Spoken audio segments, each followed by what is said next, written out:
There are many days when we lean more towards a certain way of feeling and thinking for reasons that take up more space than any other possibilities that could also show up to clasp our hand. And in going the distance that we do with what bumps us into the darkness, silence about the weariness of our journeys becomes a form of survival when in the presence of those who don't seem to live with noises as loud as we do. Because trying to make sense of the chaos by hanging on to what others have come to know in their lives leaves us unable to know how we could possibly hold ourselves safely in what actually exists, while also wishing for just one more moment of noiselessness. We have, after all, felt the destruction and painstakingly labeled ourselves with what was left on the inside, including the energy of each fallen tear from unwanted things. But even though we have proven to have a proficiency for doing it with the shadows that moved in and never left, it hasn't meant that there is something wrong, only that we haven't learned to trust that we have been facing it all with a durability that is our own. Long ago, my strength was hanging from a tree and having the scrapes to prove that it had been done.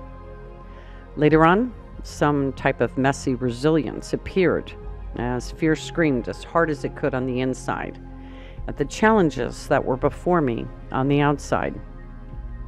After that, my toughness was trying not to spill onto anyone other than myself the level of anger that I felt. But of course, that never truly worked. Then that power showed up as I stood alone, as grief brutally enfolded me from a loss that others didn't understand. And even though I wanted them to feel me, they never could in a manner that would lighten the load that had become mine to have and to hold. Force then propped me up, because while life went on around me, I was leaning heavily into the torn pieces of my home that were too big to be fixed with hugs and the kind of band-aids that skinned knees can be. But now I have a friend that knew me when trees were an easy display of strength, and over the years of being sculpted by debris and dragons, and not once has it cared how I looked while doing any of it, only that I would eventually realize that it was all being done with a durability that is mine alone to define. This is me, and I am slowly meeting the blooming meanings behind every one of my words. And the scariest, as well as the brightest part, is that my artistry is unlike any other, despite any similarities. And that is how I'm learning to build the term safety within my own home.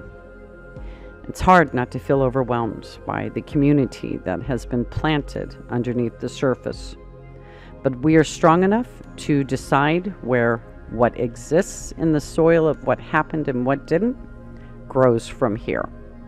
Have the best day possible for you. Love always, Hevel.